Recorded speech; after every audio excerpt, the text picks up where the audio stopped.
before we begin our journey into the shadowy and extraordinary life of Nazario Moreno González, a crucial disclaimer: the following narrative is a compilation of information gathered from various news reports, federal documents, declassified intelligence, and books on the subject. This story is presented for informational and educational purposes only, with the sole aim of delivering a comprehensive and accurate account to you, the viewer. Our goal is to present the facts as they are understood from these sources. Now, prepare yourself for a tale so strange it seems pulled from a work of fiction, yet it is terrifyingly real. If you find these deep dives into the hidden corners of history and crime fascinating, please show your support by liking this video, subscribing to the channel, and hitting the notification bell so you don't miss our future explorations. The story begins not in the bustling chaos of a major city, but in the quiet, rural municipality of Ozero Suardinas in the state of Michoacán, Mexico. It was here on March 8, 1970, that a boy named Nazario Moreno González was born into a large family of humble means. Michoacán is a land of stark contrasts: lush avocado orchards and rugged mountains, serene villages, and a long, turbulent history of banditry and independence.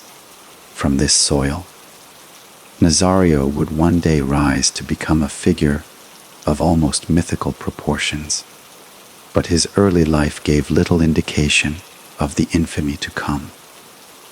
He was one of many siblings, and like countless others in the region, his family's life was intertwined with the land and the struggle to extract a living from it. As a young man, he crossed the northern border into the United States, seeking the opportunity that eluded him at home. He found work not in fields or factories, but in the nurseries and gardens of California, a seemingly peaceful and solitary occupation for a man who would later be known for unimaginable violence. This period in the United States is a shadowy chapter, but it is believed to be crucial, for it was here, exposed to a different world and perhaps a different way of thinking, that the foundations of his future empire were subtly laid. It was during these years that he was exposed to a text that would fundamentally shape his ideology and the very identity of his criminal organization, the Bible. But Nazario was not drawn to the messages of peace and forgiveness. He was captivated by the archetype of the holy warrior, the crusader, the knight fighting for a divine cause. He began to see parallels between these ancient struggles and the world he was about to enter, a world of trafficking, territorial disputes, and brutal enforcement. He started to scribble down his thoughts, his philosophies, and his own twisted interpretations of Scripture in a series of notebooks. These would later be compiled into what his followers would call the Bible of the Knights Templar, a sacred text for a profane enterprise. When he returned to Mexico in the late 1990s, he did not return as the same simple farmhand who had left. He returned with a vision, a nascent ideology, and a burning ambition to rise above the gritty reality of the drug trade and transform it into something he could frame as a righteous crusade. He found his entry point into this world through the Milenio Cartel, a powerful organization that controlled significant trafficking routes through Michoacán. the infamous Mexican Triangle, ideal for moving narcotics from the Pacific coast to the interior and onward to the insatiable United States market. Nazario started low on the ladder, but he was different. While others relied on brute force and fear alone, Nazario combined that violence with his burgeoning philosophical and religious dogma. He preached to his underlings. He spoke of a higher purpose, of a war not just for money, but for the soul of Michoacán, for the protection of its people from the evils of other, less principled cartels and a corrupt government. This was a powerful, seductive message in a state plagued by poverty and official neglect. It offered a perverse sense of pride and identity. He was no longer just a trafficker. In his own eyes, and in the eyes of his growing number of followers, he was becoming Más Loco, the Maddest One, a nickname that spoke not to insanity, but to a fearsome, unpredictable bravery and an unwavering, almost fanatical commitment to his cause. He believed he was protected by divine providence, a belief that made him take risks others would deem suicidal, and those risks often paid off, cementing his legendary status. The ascent of Nazario Moreno González from a mid-level operative within the Millennial Cartel to a legendary and autonomous figure was not a sudden coup, but a meticulous, patient campaign of ideology and terror. The early 2000s in Michoacán were a period of escalating chaos, as the larger Sinaloa cartel and the brutal Zetas, originally formed by deserters from Mexican special forces, began to encroach upon what was traditionally Milenio's territory. This external pressure created fractures within the Milenio organization, and it was into these cracks that Nazario and his close associate, José de Jesus Méndez Vargas, also known as El Chango, or the Monkey, expertly inserted their influence. They began to operate with increasing independence, using the broader conflict as a smokescreen to build their own power base. This was the genesis of La Familia Michoacana, which started as a powerful, quasi-independent enforcement arm and social network within the larger cartel structure. Nazario's genius lay in his understanding that pure criminality was unsustainable. It bred resentment and made an organization vulnerable from within. He therefore crafted a dual-edged strategy that would become the hallmark of his group. On one hand, there was the iron fist. La Familia was terrifyingly efficient and famously violent. They did not just eliminate their rivals, they made spectacles of them. Public displays of brutality, decapitations, torture, and narco-mantis, which are banners left with the bodies to send a message, became their calling card. This was not random savagery. It was calculated psychological warfare designed to paralyze opposition with fear. The other edge of the strategy, however, was the velvet glove of social integration. Nazario poured a portion of the cartel's immense drug profits back into the impoverished communities of Michoacán. He funded the construction of schools, repaired churches, paved roads, and provided financial support to local families. He positioned himself and La Familia not as parasites, but as protectors and benefactors, the true rulers who cared for the people, when the distant and corrupt government in Mexico City did not. This was all underpinned by the religious ideology Nazario had been developing for years.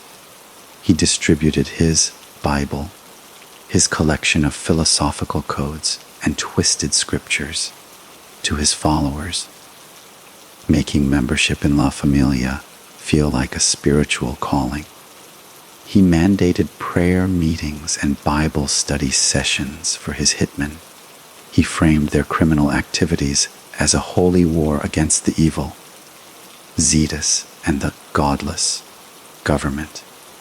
This potent cocktail of extreme violence, community patronage, and fanatical religious fervor created an organization with a level of loyalty and resilience that was unprecedented in the Mexican drug war.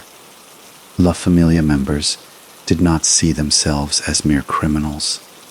They were soldados de Cristo, soldiers of Christ, on a divine mission to reclaim their homeland. This belief system made them incredibly difficult to infiltrate and nearly impossible to deter. The Mexican government first became acutely aware of this new, formidable force on September 6, 2006, a day that would sear the name La Familia Michoacana into the national consciousness. In the city of Uruapan, men belonging to the cartel stormed into a nightclub and a bar, and with cold, methodical precision, rolled 5 human heads onto the dance floor. A narco, Manta, left at the scene read, "La Familia doesn't kill for money. It doesn't kill women. It doesn't kill innocent people. Those who die, die because they should die. Everyone should know this is divine justice. This act was more than a massacre. It was a declaration of war, a manifesto, and a branding exercise all in one. It announced to the world that a new, ideologically driven player had arrived, one that operated by a code only it understood, and it instantly established El Más Loco, not just as a drug lord, but as a prophet and a warlord, a figure who commanded both the streets and the souls of his followers. The period following the Uruapan beheadings marked the zenith of La Familia Michoacana's power and influence. A time when Nazario Moreno González truly ascended to the status of a mythical folk saint and an untouchable king in his own domain. The Mexican government, under President Felipe Calderon, had launched a massive military offensive against the cartels, but this ironically played right into La Familia's hands. The state and federal forces primarily targeted the larger, more traditional organizations, creating a power vacuum that a highly disciplined, locally embedded group like La Familia was perfectly positioned to fill. Their control over Michoacán became almost total, a state within a state. They were no longer just drug traffickers. They were the de facto government, the police, the judiciary, and the social welfare system all rolled into one. Nazario's cult of personality reached its peak during this era. His green-colored book of codes, the Bible of the Knights Templar, was treated as a sacred text, its passages quoted by his lieutenants and foot soldiers. He was portrayed as a messianic figure, a Robin Hood-like character who stole from the rich, which in this case meant the profits from drug sales to the United States, and gave to the poor in Michoacán. This narrative was carefully cultivated and widely believed, creating a protective shield of silence and loyalty among the local population. To speak against La Familia was not just to invite death, it was to betray your community and your faith. The organization's business empire expanded far beyond its core methamphetamine and cocaine trafficking operations.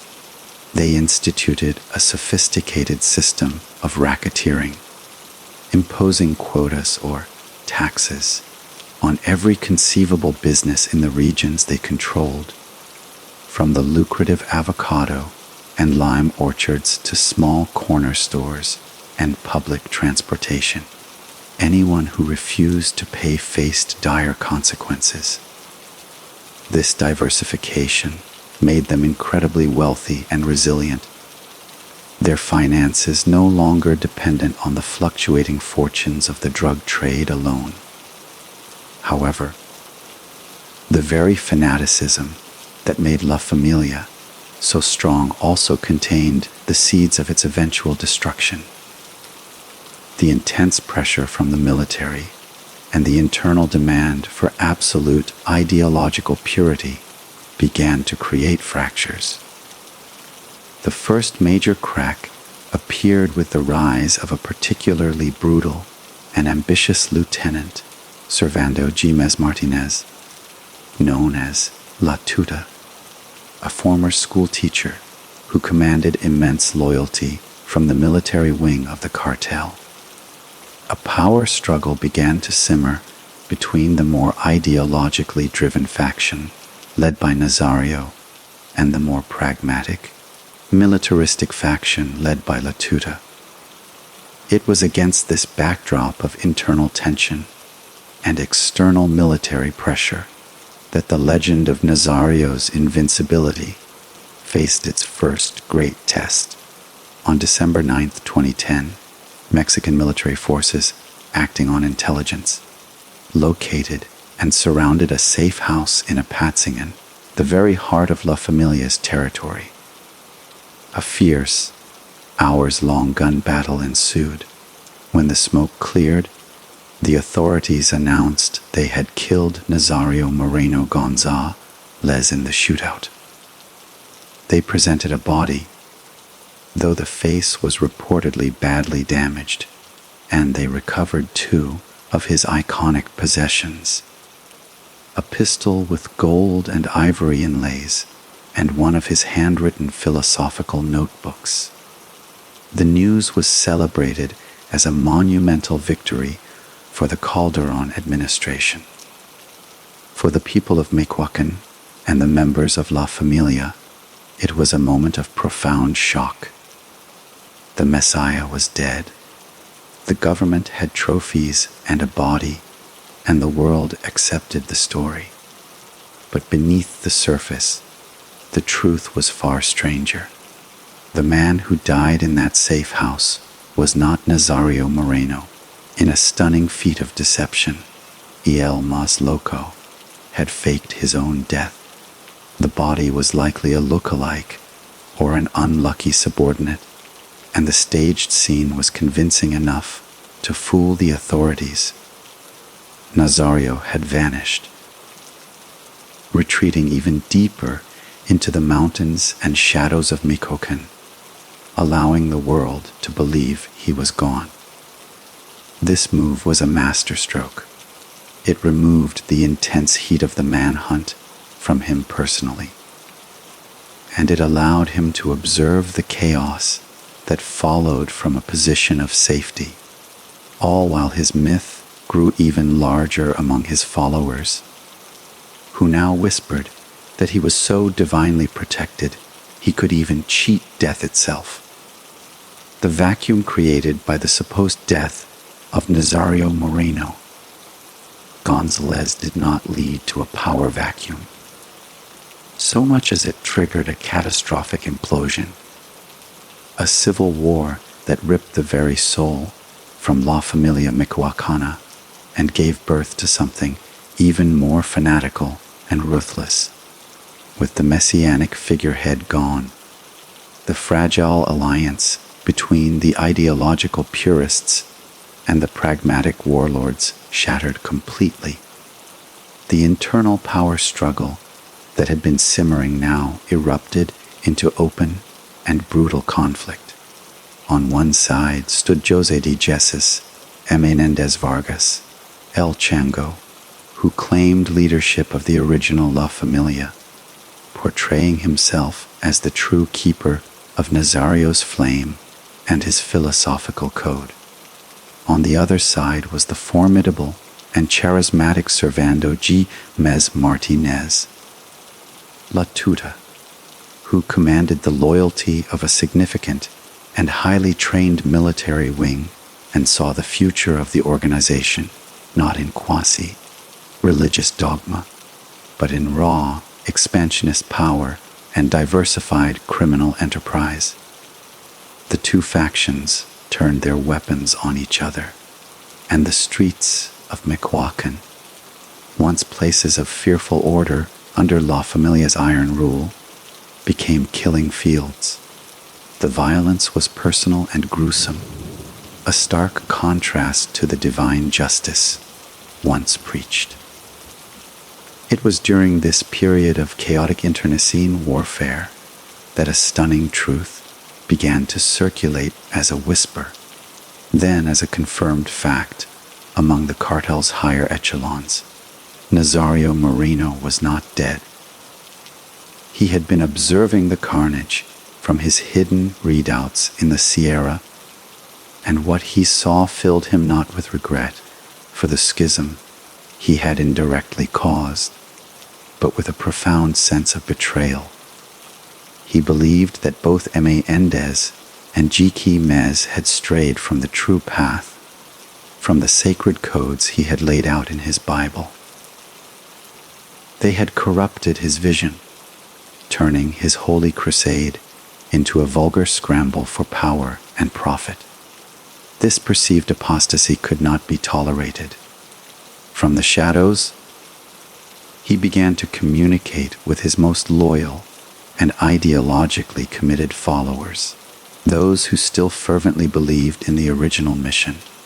And so, in 2011, as his former subordinates were tearing each other apart, Nazario Moreno González formally announced his resurrection to his inner circle and launched a new organization, one that would be purer, more disciplined, and more deeply immersed in his bizarre religious mythology than La Familia ever was.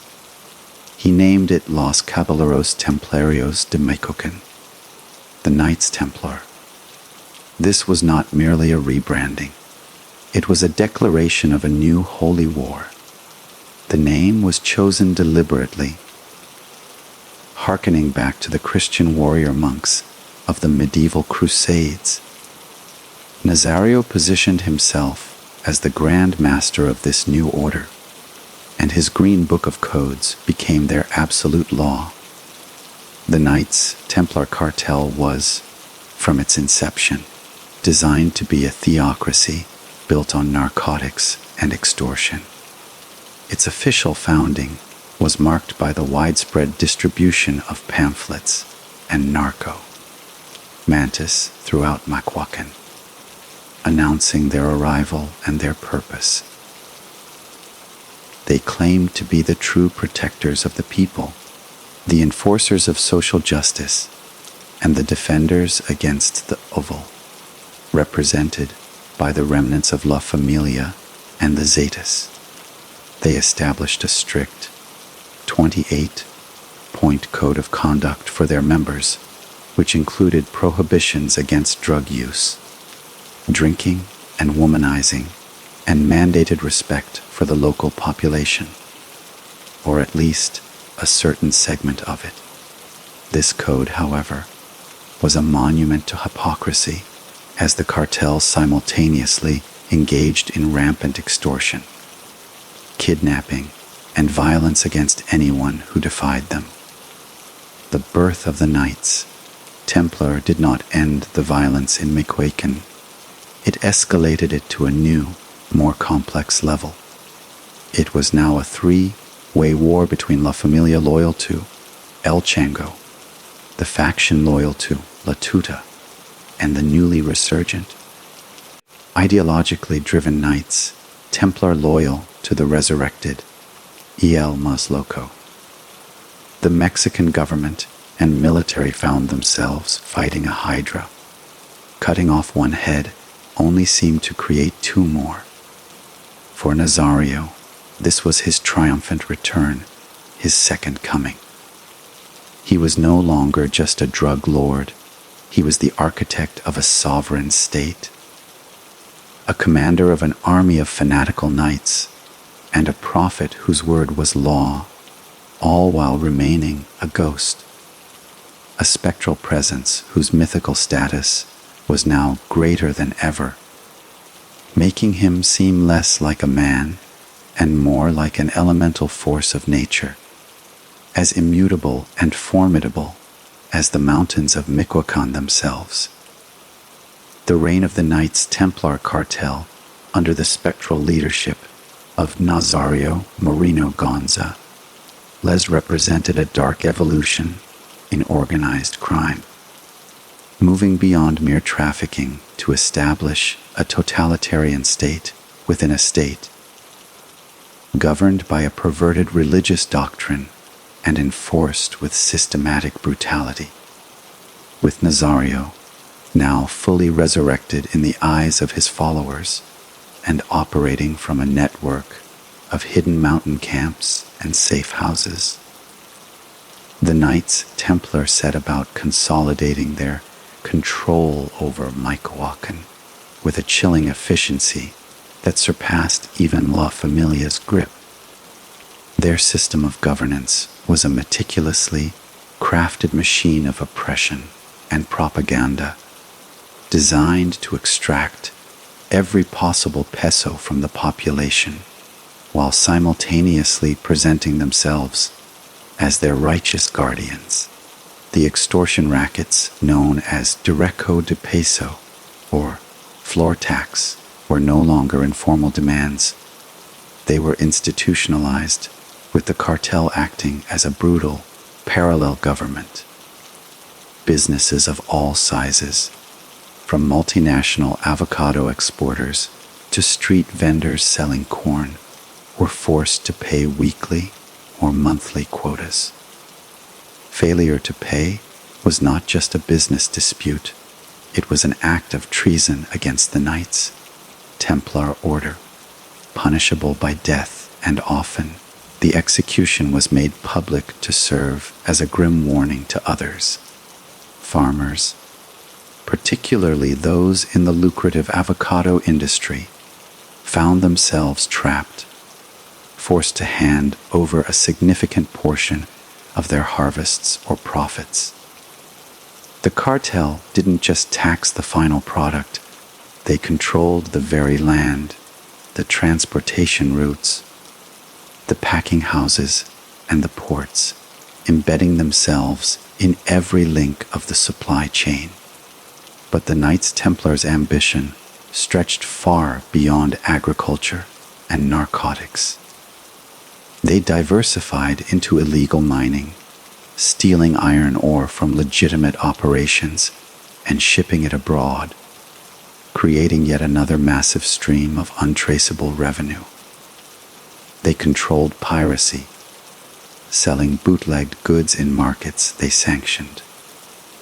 They kidnapped with impunity, not just for ransom, but as a tool of terror to silence opposition. To enforce this draconian system, the cartel established a sophisticated intelligence and communications network. They monitored police radio frequencies, had informants within all levels of government, and used social media to track and threaten their enemies. They even created their own unofficial emergency hotline where citizens could report crimes or disputes, and the Knights Templar would dispatch their own enforcers to deliver their own form of summary justice, further blurring the line between criminal gang and governing authority. This was all cloaked in the relentless propaganda of Nazario's ideology. His Bible was required reading for all members, and its tenets were constantly invoked to justify their actions. They portrayed their violence as a necessary purification, a crusade to cleanse Michoacán of rival cartels, corrupt politicians, and common criminals. They funded public works, handed out gifts during holidays, and presented themselves as the true patriots of the state.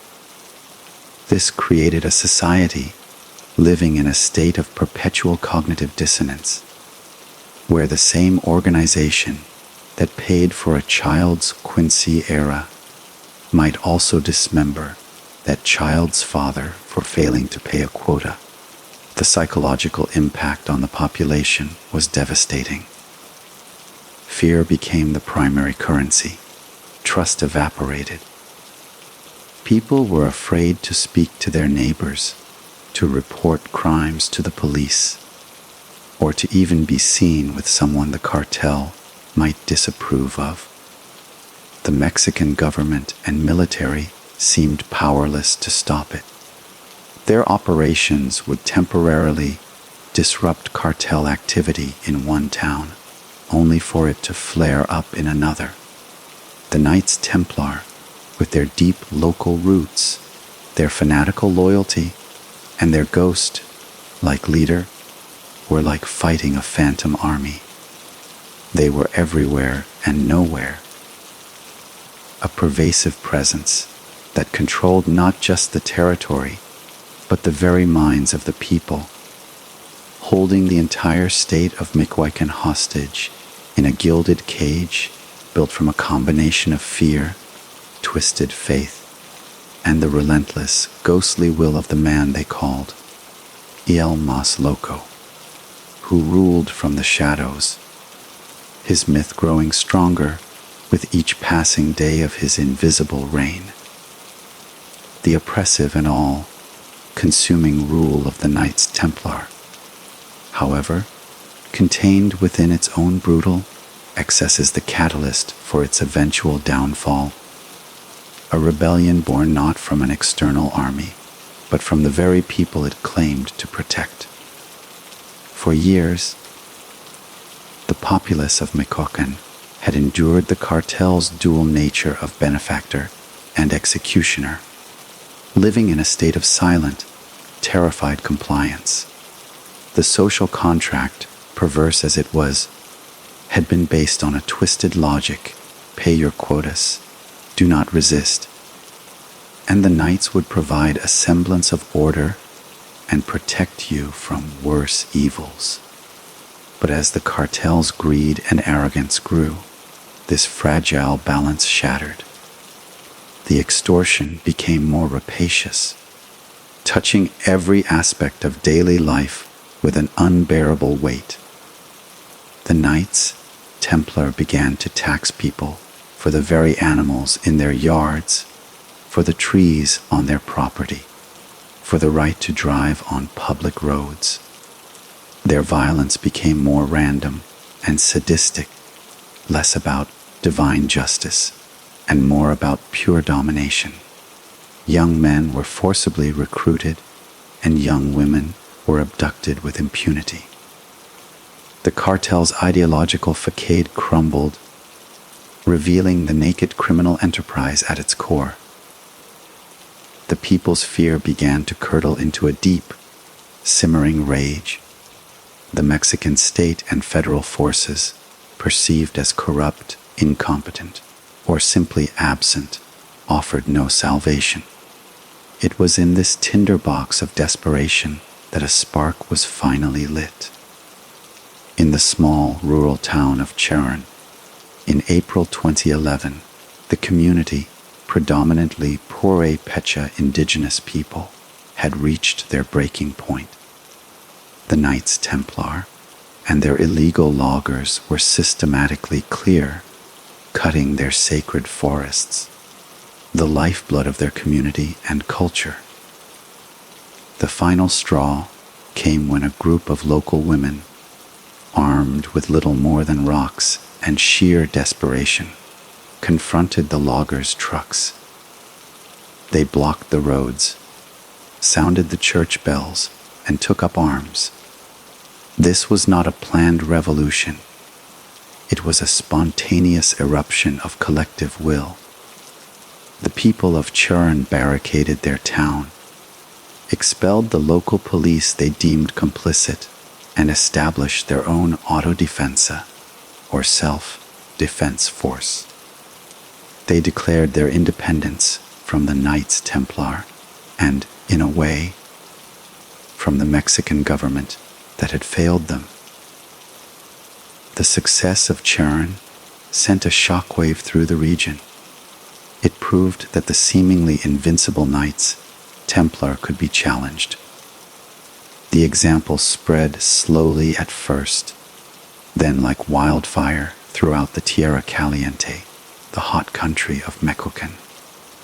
In town after town, Tepalcatepec, Buena Vista, La Rona, ordinary citizens, mostly farmers, shopkeepers, and tradesmen, decided they had nothing left to lose. They dug old hunting rifles and shotguns out of their closets, pooled their money to buy more weapons, and set up checkpoints at the entrances to their communities. They were not trained soldiers. They were desperate men defending their homes and families. Their leaders were not generals, but local figures like José Manuel Morales, a doctor from Tepalcatepec, who became the charismatic spokesman for the movement, and hippie Lido Mora, a lime farmer who helped organize the force in La Rona. This grassroots uprising, known as the Movimiento de Autodefensas, caught the Knights Templar completely by surprise. Their entire strategy of control was based on intimidating a compliant population. They did not know how to fight a popular insurgency where the enemy was every single person in a town.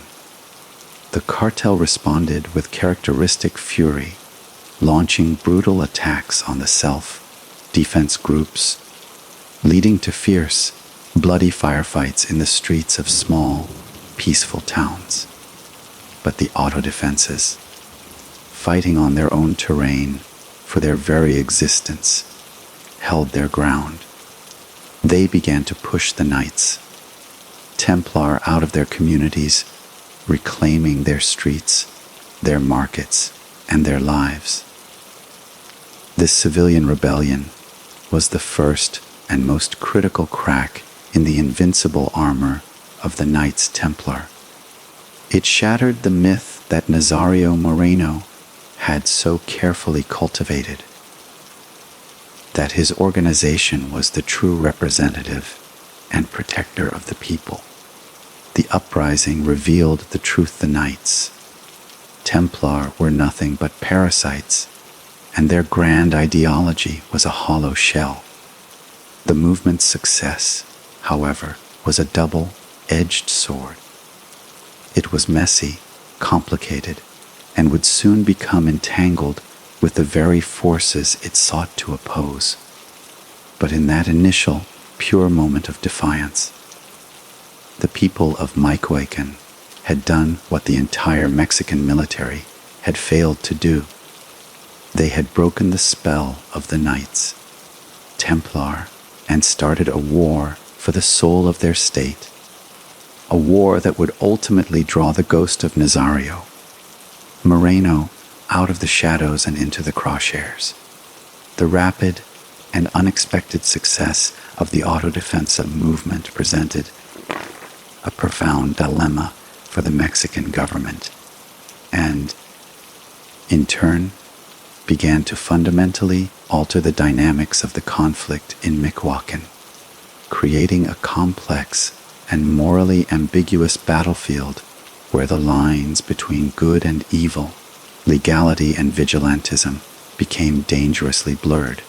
Initially, the federal government viewed the self-defense groups with deep suspicion and, in some cases, outright hostility. The sight of armed civilians taking over towns and expelling official police forces was a direct challenge to the state's monopoly on violence and a stark indictment of its failure to provide basic security. There were concerns that the movement could be infiltrated by rival cartels or that it would spiral into a cycle of vendetta and lawlessness.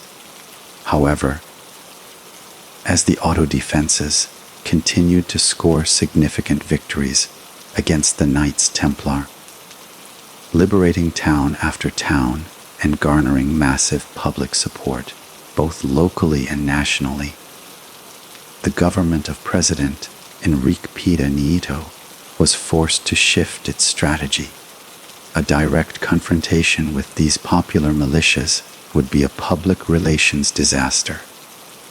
Instead, the government opted for a policy of co-optation and formalization, an attempt to bring the wild, unpredictable energy of the rebellion under some form of state control.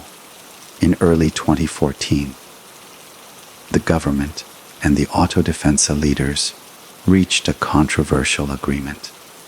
The self-defense forces would be incorporated into a new, legalized structure known as the Fuerzas Rurales, or rural forces. Their members would be registered, vetted, and given legal authority to operate alongside the federal police and military. In theory, this was a way to legitimize the popular uprising and direct its power against the Knights Templar in a coordinated, official capacity. In practice, it was a chaotic and deeply flawed process. The registration was rushed, the vetting was superficial, and the movement itself was far from monolithic. It quickly became apparent that some autodefensa groups were indeed pure community-based defenders, while others had been infiltrated by criminal elements from the outset, or were led by individuals with their own ambitions. The most significant and damaging revelation was the connection between the Autodefensa movement and the Cartel de Jalisco Nueva Generación, or CJNG, a rapidly rising and exceptionally violent criminal organization that was a bitter rival of the Knights Templar. It emerged that in some areas, the CJNG had provided weapons, funding, and even tactical support to the autodefenses, using them as a proxy force to weaken and dismantle their enemies in Michoacán.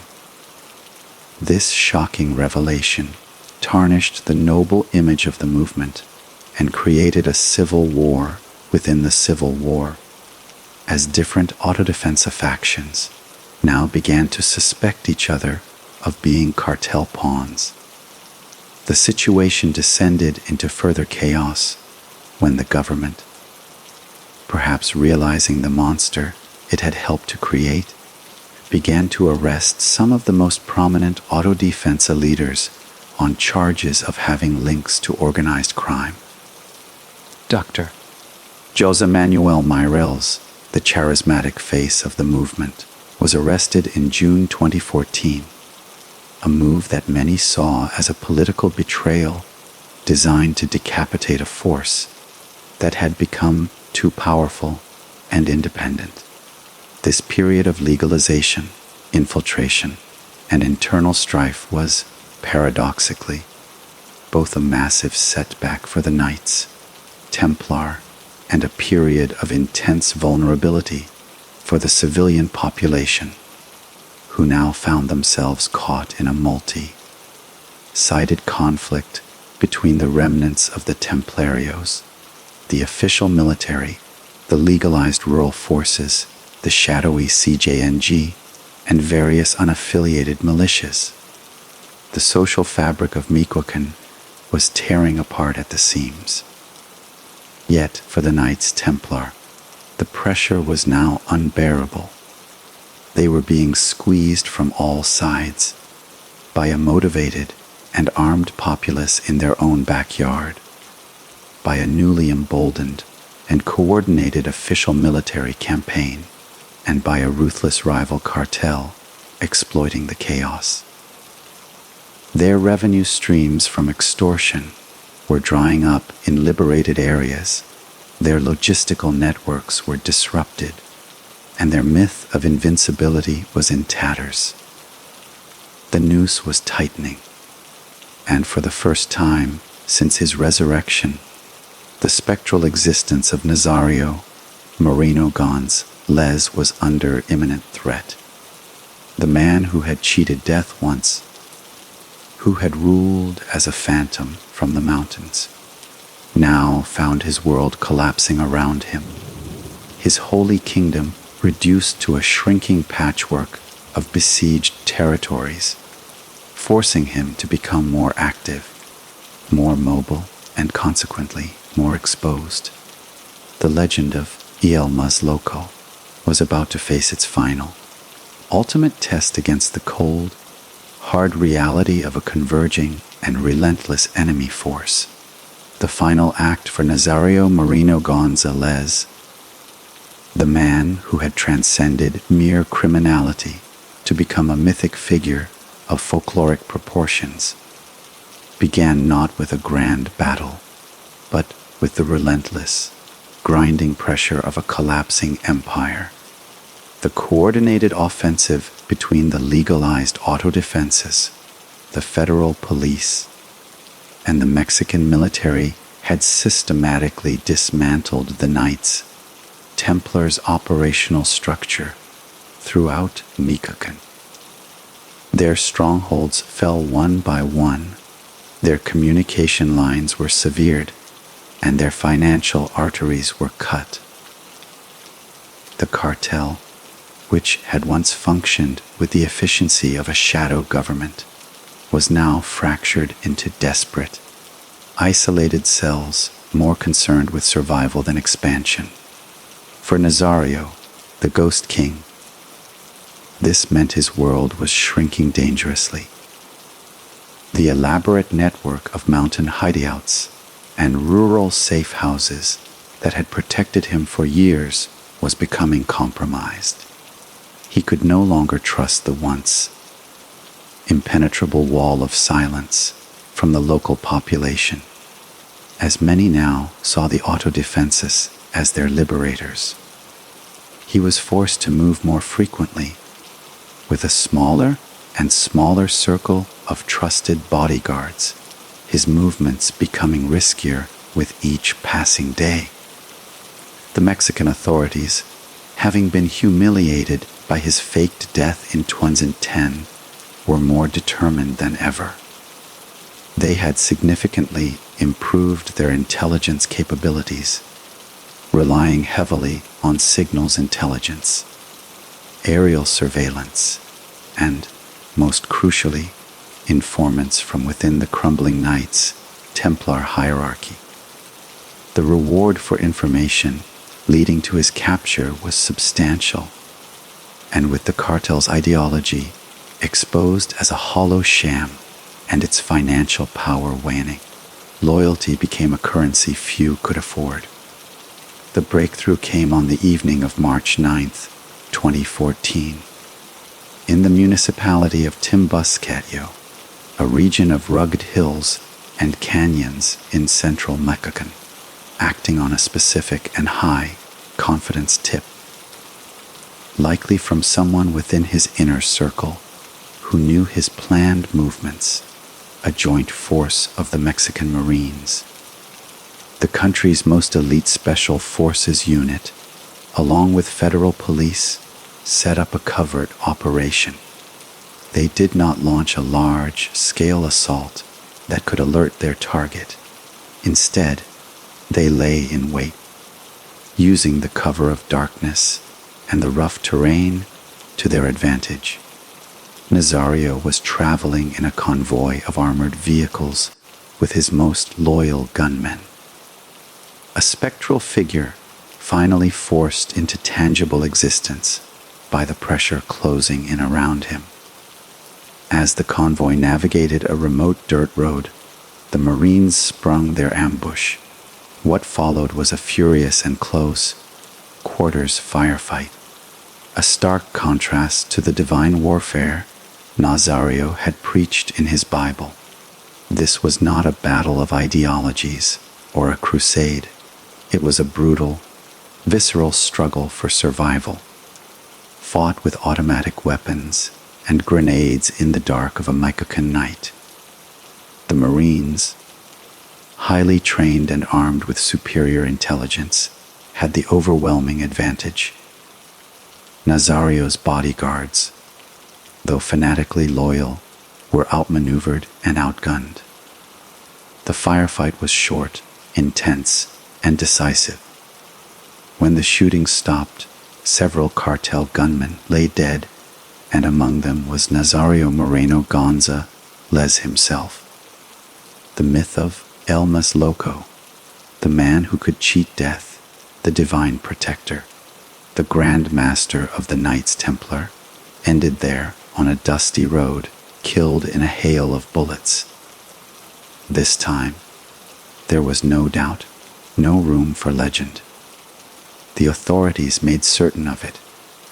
They publicly displayed his body, allowing media to photograph his face, which was unmistakably that of the wanted kingpin. They confirmed his identity through fingerprint and photographic analysis. The pistol with gold and ivory inlays, his iconic sidearm, was once again recovered from the scene, a morbid bookend to the legend that began with its first recovery in 2010. The news of his confirmed death sent shockwaves through Mexico. For the government, it was a monumental victory, a symbol that even the most elusive and mythologized criminals could be brought to justice.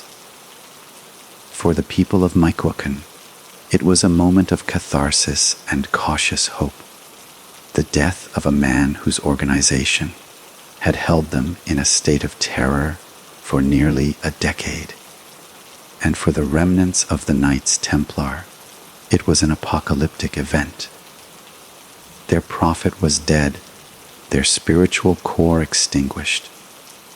The death of Nazario Moreno did not instantly end the violence in Michoacán. The remnants of the Knights Templar would splinter into smaller, even more violent gangs, and the CJNG would move in to fill the power vacuum, leading to new conflicts. But it marked the definitive end of an era. It was the end of the Holy War, the end of the cult of personality, the end of the bizarre experiment in building a criminal theocracy. The man who sought to be a knight had died not in a chivalrous duel, but in a desperate ambush. His crusade revealed as a brutal criminal enterprise, his legacy one of fear, bloodshed, and a stark warning about the dangerous power of a fanatical idea in the hands of a charismatic and ruthless leader. The death of Nazario Moreno González, while a decisive and symbolic blow, did not bring the immediate peace for which the people of Michoacán had desperately hoped. Instead, it triggered a period of violent fragmentation, a chaotic unraveling of the criminal ecosystem he had so meticulously built, plunging the region into a new, and in some ways more unpredictable, phase of conflict. The Knights Templar cartel, which had been held together by the cult-like authority of its Grand Master, possessed no clear succession plan. Nazario had been the sun around which all planets orbited. His philosophy was the gravity that gave the organization its shape and cohesion. With that central force extinguished, the entire system flew apart into a constellation of warring factions, each led by a lieutenant or regional boss vying for control of the remnants of the empire. The most prominent remaining leaders Figures like Enrique Plancart Solis and the already powerful Servando GQ Mez Martinez La Tuta found themselves not unifying the cartel, but fighting a multi-front war for its corpse. They battled each other for dominance. They battled the advancing forces of the CJNG, which saw this moment of weakness as a prime opportunity for a hostile takeover, and they continued to battle the government and the legalized autodefenses. The violence, rather than subsiding, the large-scale, quasi-military confrontations characteristic of the Knights Templar's peak power gave way to more localized, but equally brutal, disputes over specific trafficking routes, extortion territories, and towns. The state of Michoacán became a patchwork of micro-conflicts, a dizzying and terrifying landscape for civilians where the rules of engagement changed from one municipality to the next. The ideological veneer of the Knights Templar evaporated almost overnight. The Green Bible was discarded, the codes of conduct forgotten. The new groups that emerged from the splinters, names like Los Viagras and La Nueva Familia Michoacana, were purely pragmatic criminal enterprises, devoid of any philosophical pretension. Their violence was raw, unmediated by any warped sense of divine purpose, making it in some respects more terrifyingly arbitrary. This period also saw the dramatic capture of the cartel's most charismatic remaining figurehead, Servando G. Mez Martinez La Tuta, in February 2015, apprehended by federal police in Morelia, the capital of Michoacán.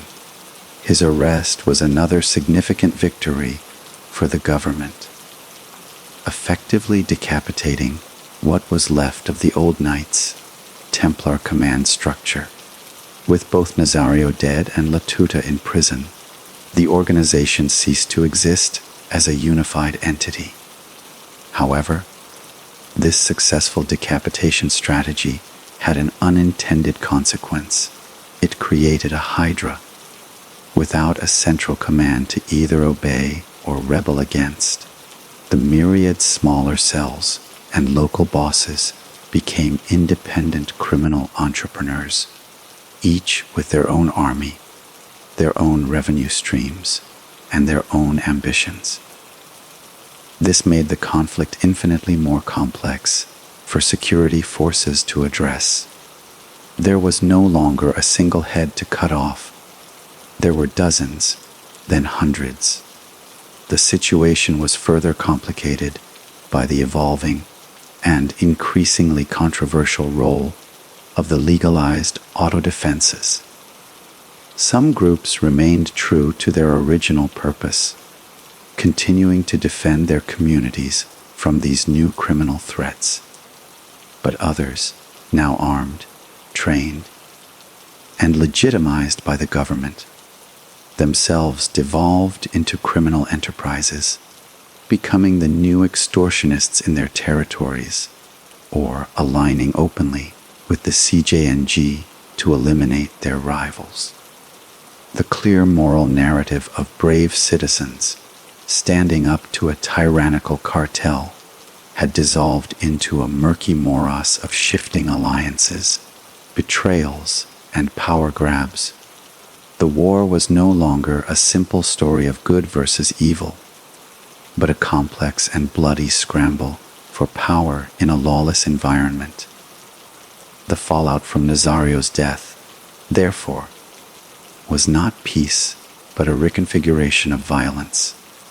The monolithic, theocratic state he envisioned was gone, but in its place arose a volatile and fractured criminal landscape, a testament to the fact that while killing a king can topple a kingdom, it does not necessarily heal the land. The deep-rooted social and economic problems that had allowed the Knights Templar to flourish in the first place. Poverty, corruption, lack of opportunity, and a weak justice system remained entirely unaddressed. The ghost of Nazario Moreno was gone, but the conditions that created him still haunted the hills and towns of Michoacán, ensuring that his death was an end of a chapter, but far from the end of the story. The legacy of Más Loco was a region forever scarred, its social fabric torn, and its future perpetually uncertain. A chilling reminder that defeating a man is easier than defeating the idea he represented, and that the vacuum left by a fallen tyrant is often filled by a chaos more terrifying than the tyranny itself.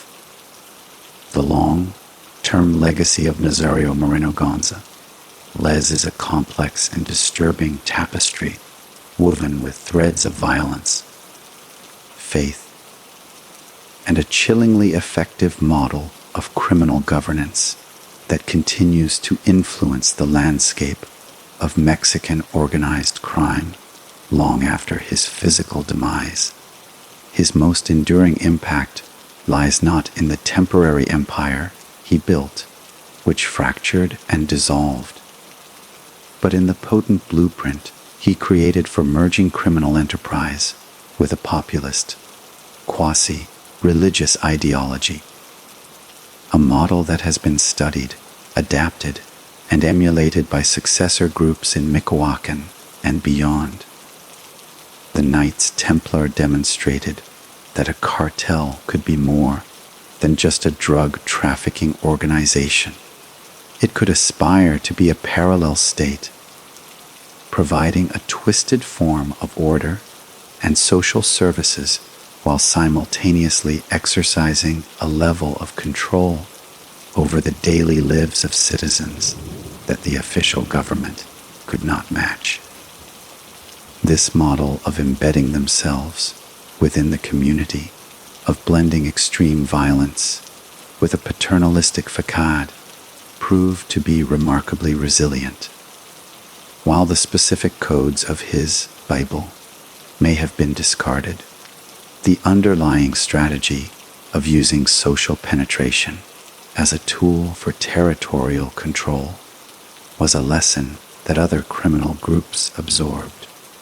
We see echoes of this in the way contemporary cartels operate, using social media not just for intimidation, but for propaganda, portraying themselves as benefactors and defenders of the people against rival groups or a corrupt state.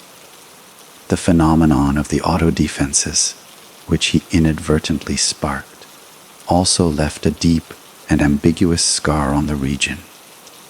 While initially a genuine popular uprising, its subsequent co-optation by the state and infiltration by criminal elements like the CJNG created a dangerous precedent.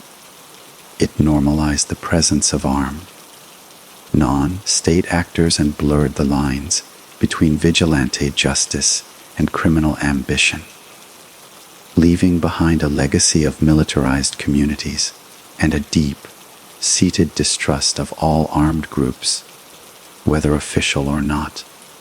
Furthermore, the economic legacy of his reign is still felt acutely. The systematic extortion he institutionalized did not disappear with him. It became a standard operating procedure for the gangs that followed. The Derecho de Piso remains a grim tax on economic life in Michoacán, stifling small businesses, terrorizing farmers, and creating an environment hostile to legitimate investment and growth. The very industries he targeted, most notably the multi-billion-dollar avocado trade, continue to be plagued by cartel interference, with criminal groups fighting for control over the green gold that flows from the orchards of Michoacán to tables around the world. This ensures that the shadow of Nazario's criminal system continues to loom over the state's economy. On a cultural and psychological level, his story became a modern-day Mexican folk legend, a dark narrative that blends the archetype of the bandit revolutionary like Pancho Villa with the fanaticism of a religious crusader. The ballads, or narcocorridos, that celebrate his life and exploits, though often banned, continue to be popular, perpetuating his myth and romanticizing his defiance. For some in impoverished communities, he remains a controversial figure, a symbol of the ultimate outsider who challenged a system that had failed them, even if his methods were monstrous. This complicated folk hero status highlights the profound social disillusionment and failure of the state that allowed a figure like Nazario to rise.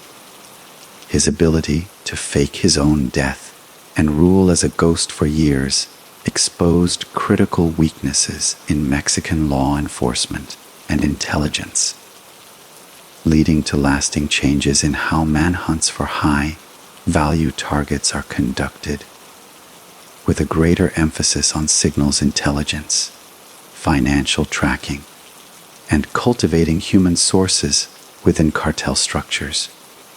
Finally, the saga of the Knights Templar serves as a stark, global case study in the power of narrative and ideology in 21st century conflict. Nazario Moreno was one of the first drug lords to understand that in the age of information, control is not just about controlling territory, but about controlling the story. He crafted a powerful, seductive, and utterly false narrative that framed his brutal criminality as a holy war, and he used that narrative to recruit loyal followers, intimidate enemies, and confuse the outside world.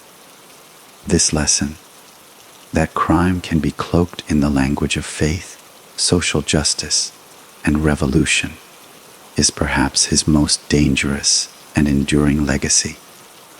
It is a playbook that has been referenced and adapted by other groups who seek to legitimize their actions in the eyes of a segment of the population.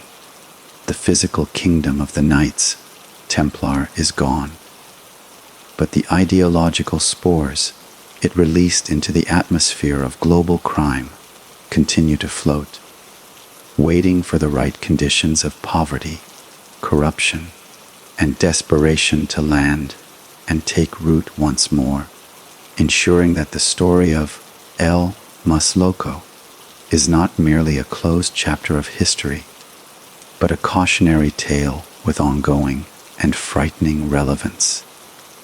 To fully comprehend the enigmatic figure of Nazario Moreno González, one must venture beyond the chronology of his crimes and delve into the intricate psychological and philosophical architecture of the man himself, an architecture that was both his greatest strength and the source of his ultimate downfall.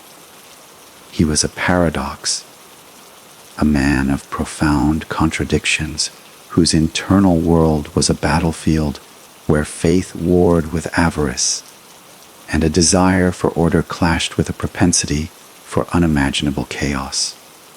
At his core, he was not merely a businessman of crime, as many cartel leaders are. He was a visionary, albeit a deeply twisted one. His time in the United States, spent in the quiet solitude of gardening, seems to have been a period of intense intellectual and spiritual fermentation. Unlike others who might have been drawn to the flashy materialism of American culture, Nazario was drawn to its texts, specifically the Bible, but he read it not as a book of solace, but as a manual for war and governance. He saw in the stories of the Old Testament judges and the New Testament crusaders a template for a new kind of power. Power justified not by mere force, but by divine mandate. This was not simple hypocrisy.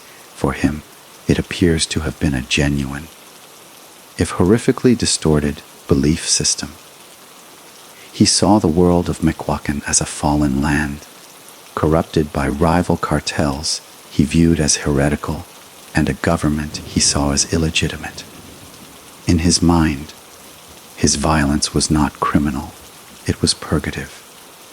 His extortion was not theft, it was tithing, a necessary fund for his holy war and for the social programs that would uplift his people. This ability to frame his criminal enterprise as a righteous crusade was the key to his cult of personality. It allowed his foot soldiers to pull the trigger not as murderers, but as martyrs. It allowed the community to accept his money not as blood-stained, but as blessed.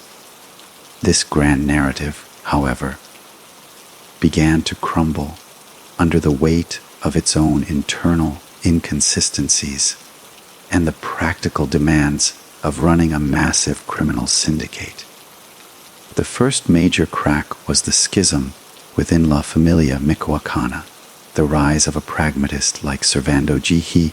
Mez Martinez. La Tuta represented a fundamental challenge to Nazario's ideologically pure vision. La Tuta was a former schoolteacher, a man of the people, but he was ultimately a realist who understood that the drug trade was a business of power and profit, not prophecy. This conflict forced Nazario to double down on his ideology, leading to the creation of the even more dogmatic Knights Templar, but in doing so, he alienated the pragmatists and made his organization less flexible and more susceptible to the kind of fanaticism that ignores practical realities. His decision to fake his own death in 2010 was a masterstroke of tactical deception, but it also revealed a deep-seated messianic complex. By staging his own martyrdom and then returning, he was consciously mimicking the archetype of the dying and rising God, a pattern found in mythologies across the world. This act cemented his legendary status among his followers, but it also trapped him within the myth. He could no longer be a man, he had to be a symbol, a ghost, a divine entity. This isolation from the gritty reality of his own organization likely contributed to its later excesses and its disconnect from the very people it claimed to protect. The rampant, indiscriminate extortion that eventually turned the populace against him was a betrayal of his own stated principles, revealing that the holy war had ultimately been a cover for a simple, brutal greed. The philosopher, king had devolved into a common tyrant. His final death on that dusty road in Timbasquetio was the ultimate refutation of his own philosophy. The man who believed he was protected by divine providence died in a mundane ambush, killed by Marines following a tip from one of his own.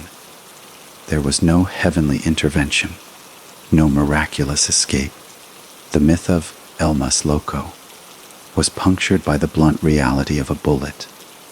In the end, Nazario Moreno was a tragic figure in the classical sense, a man whose greatest strength, his powerful, unifying vision, became the hubris that led to his destruction. He built a kingdom on a story, and when the story was revealed to be a lie, the kingdom collapsed. He sought to be a knight, but he died a criminal. He preached divine justice, but he delivered only terror. He envisioned a holy community, but he left behind a legacy of fracture and despair. His life stands as a dark testament to the terrifying power of a persuasive narrative in the hands of a charismatic leader, and a chilling reminder that the line between a prophet and a monster is often drawn not in scripture, but in the blood of the innocent. The machinery of control engineered by Nazario Moreno and perfected by the Knights Templar was a sophisticated, multi-layered system that extended far beyond the barrel of a gun, creating a totalitarian environment where compliance was achieved through a carefully calibrated mixture of overwhelming fear, calculated benevolence, and relentless psychological manipulation. This system was designed to dominate not just the physical space of Michoacán, but the very minds and spirits of its inhabitants, creating a population that was both hostage and, in some troubling cases, accomplice to the cartel's rule. At the most visible level was the apparatus of terror, which was both random and meticulously precise. Public, theatrical displays of violence, such as the Uruapan beheadings, were not the acts of uncontrolled savages. They were calculated messages designed to paralyze the populace with fear and demonstrate the cartel's absolute power over life and death. The use of narco, mantis, the banners left with victims, was a masterstroke of propaganda, transforming gruesome crime scenes into public billboards that broadcast the cartel's justification for the violence, framing it as divine justice and outlining their twisted moral code. This created an environment of constant, low-grade anxiety where anyone could be a target and the slightest transgression, real or imagined, could lead to a horrific death. But this iron fist was always sheathed in a velvet glove of social integration. The Knights Templar invested heavily in their reputation as benefactors and community leaders. They funded public works projects that the government had neglected, paving roads, building schools, and repairing churches. They handed out cash, groceries, and gifts during holidays and in times of personal crisis for families. They even acted as a parallel judicial system, resolving disputes between neighbors, finding stolen property, and meting out their own form of punishment to common criminals like thieves and rapists, positioning themselves as the true restorers of order in a lawless land. This created a powerful cognitive dissonance among the people. The same organization that dismembered a rival in the town square might also be the one that paid for a child's medical operation. This duality made the cartel incredibly difficult to oppose, as any resistance could be framed as an attack not on a criminal gang, but on the community's primary benefactor. The third, and perhaps most insidious, layer of control was the ideological indoctrination based on Nazario's Bible. This text was the spiritual core of the organization, required reading for all members, from the lowliest lookout to the highest, ranking lieutenants. It provided a ready-made justification for every criminal act, allowing young recruits from impoverished backgrounds to see themselves not as gangsters, but as holy warriors in a cosmic struggle. This sense of purpose and identity fostered a level of loyalty that went beyond financial incentive. It was a fanatical devotion that made members willing to die for the cause and, crucially, unwilling to betray it. The cartel also wielded modern technology with chilling effectiveness. They monitored social media to track and threaten critics and opponents. They used cell phones and encrypted communications to coordinate their operations and maintain a vast intelligence network that often outperformed that of the state.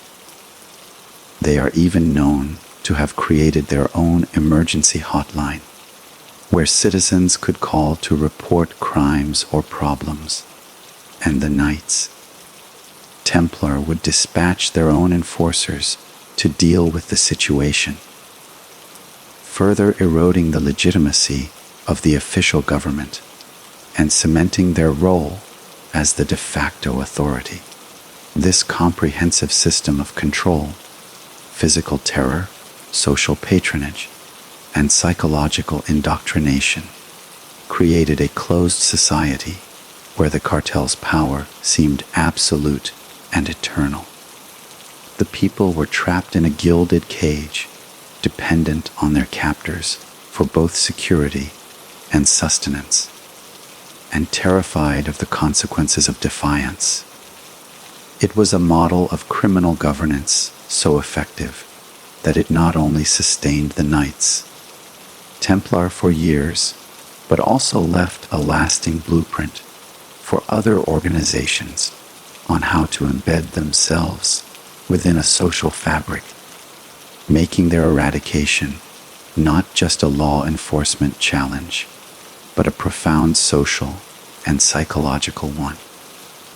The Autodefensa uprising was so shocking precisely because it represented a mass breaking of this psychological conditioning, a moment when the fear of the cartel was finally surpassed by the rage against it, proving that even the most meticulously constructed walls of control can be torn down when the human spirit reaches its breaking point. While the heart of the Knights Templar's power beat in the towns and mountains of Michoacán, the lifeblood that sustained its empire flowed from a sophisticated and far-reaching international network that connected the remote fields of Mexico to the bustling cities of the United States, Europe, and Asia, transforming a regional criminal insurgency into a global business enterprise. The core of their transnational operations was, of course, the trafficking of narcotics, primarily methamphetamine and cocaine. Michoacán's strategic location, with its long Pacific coastline and major port at El Zarro Ciudadenas, provided an ideal logistical hub. The Knights Templar exercised near total control over this port, a critical node in global trade, allowing them to import vast quantities of precursor chemicals from Asia, particularly from China, essential for the industrial scale production of methamphetamine in their hidden jungle and mountain laboratories. The finished product, along with cocaine sourced from South America, was then shipped northward through a complex web of routes. Some shipments went via sophisticated tunnels under the U.S.-Mexico border. Others were hidden in commercial trucking loads, carrying legitimate goods like avocados or furniture. And some were moved using fast boats along the coastline or even through semi-submersible vessels, demonstrating a significant investment in advanced smuggling technology. Their distribution network within the United States was extensive and adaptable, working through established partnerships with street gangs and prison gangs in cities across the country to ensure their product reached the end consumer. but the genius and adaptability of the Knights Templar's criminal model were most evident in their diversification beyond traditional drug trafficking. Recognizing the vulnerabilities and intense law enforcement scrutiny on narcotics, they expanded into a portfolio of other international crimes. One of their most lucrative ventures was the illegal mining and export of iron ore. They used force and intimidation to seize control of legitimate mines and transportation infrastructure in Michoacán.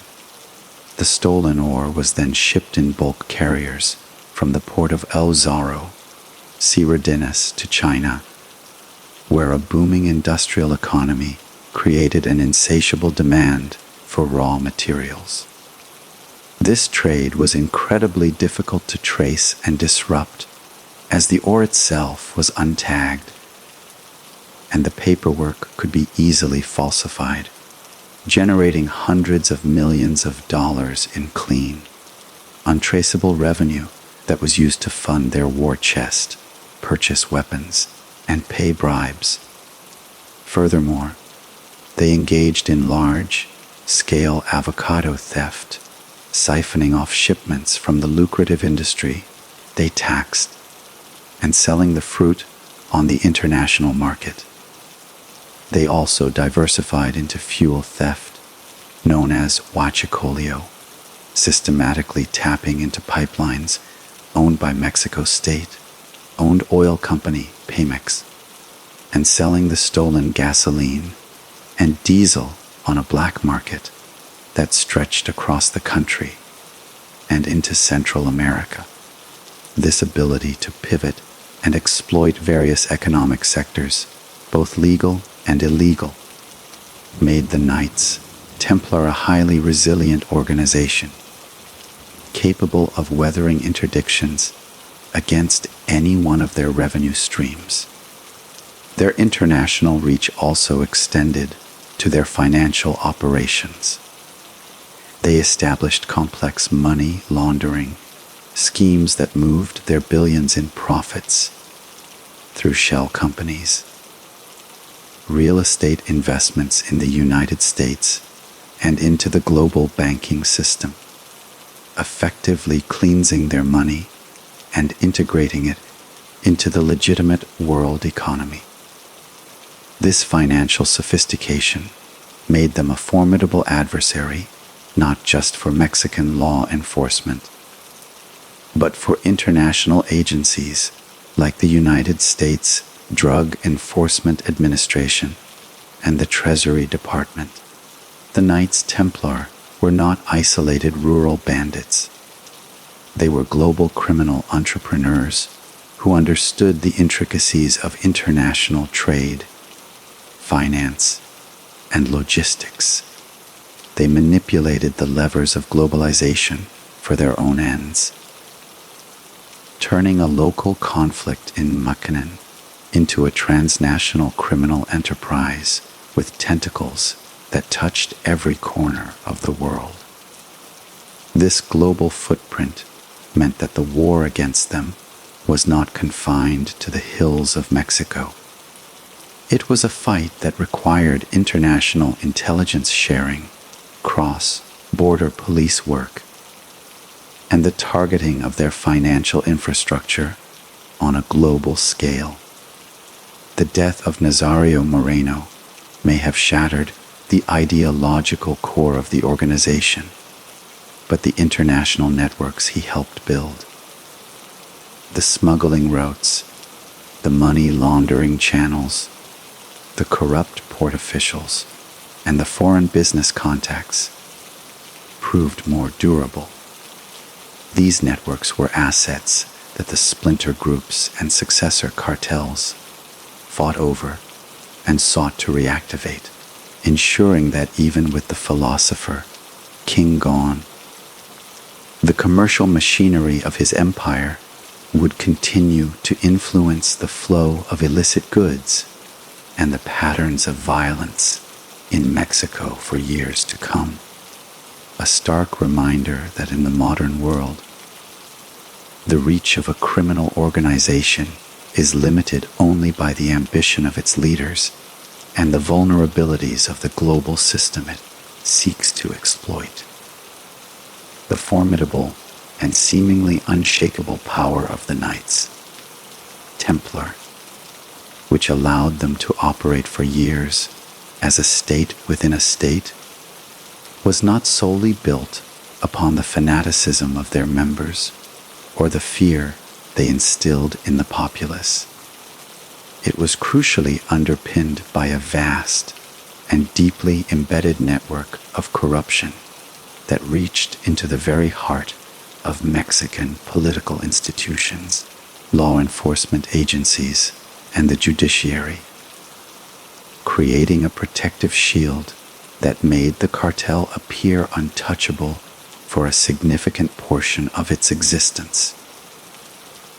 This systemic corruption was the grace that kept the wheels of their criminal enterprise turning smoothly, and it operated on every level, from the humblest municipal police officer to the highest echelons of state government. At the most local level, the corruption was often blunt and transactional. Municipal police forces in towns across Michoacán were systematically infiltrated, coerced, or bought off. Officers were presented with a simple, brutal choice: plata o plomo, silver or lead.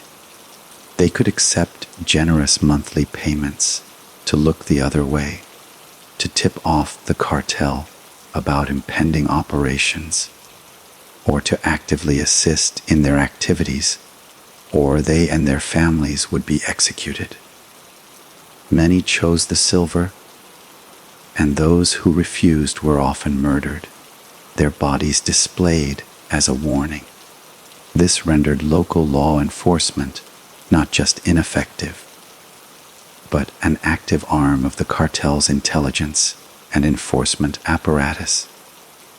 But the Knights Templars' ambitions for political control extended far beyond simple bribery of the police. They sought to capture the state itself. They financed political campaigns for mayors and local deputies who would be sympathetic to their cause or, at the very least, compliant.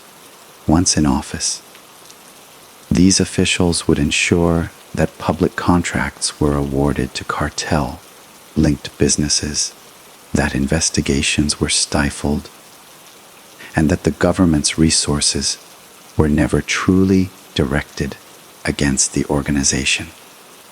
There are numerous documented cases of mayors in Michoacán who were either on the cartel's payroll or were directly installed by them, effectively making City Hall an annex of the Knights Templars' command structure. This political capture reached its zenith at the state level, where the cartel wielded immense influence over the government of Michoacán. While direct, publicly proven links to governors are more complex, the pervasive control the Knights Templar exercised over the state's territory and economy meant that any administration was forced to operate in an environment they heavily influenced.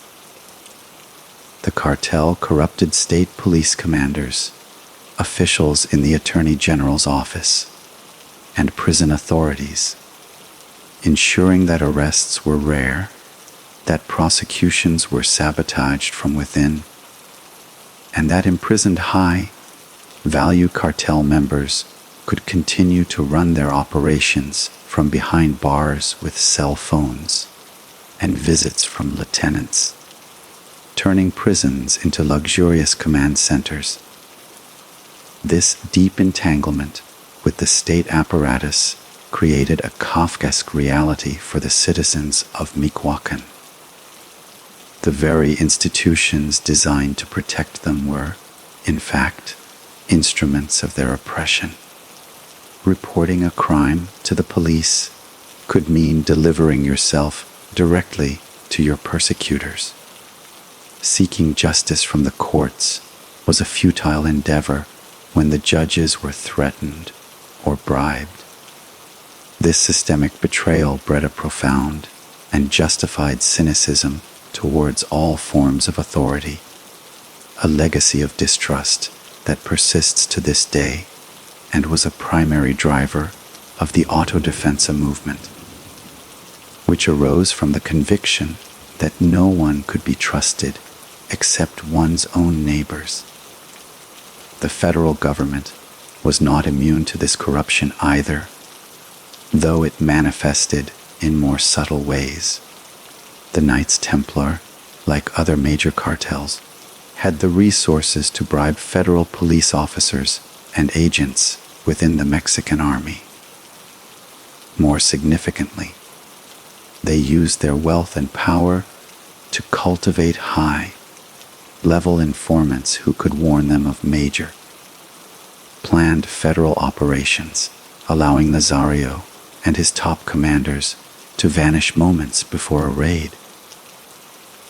This intelligence network was often more effective than the government's own, turning the state's efforts to combat them into a futile game of whack-a-mole. This pervasive corruption was the oxygen the Knights Templar breathed.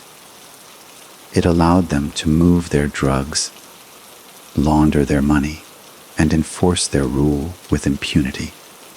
It was the reason Nazario Moreno could fake his own death and rule as a ghost for years. And it was the reason the Mexican government's initial military campaigns, while disruptive, failed to land a decisive blow. The war against the Knights Templar was therefore not just a series of gun battles. It was a protracted struggle to dismantle a parallel state that had parasitically attached itself to the legitimate one, a fight that required not just soldiers, but a wholesale cleansing of corrupted institutions, a task so monumental and deeply rooted that it continues to be one of Mexico's greatest and most enduring challenges.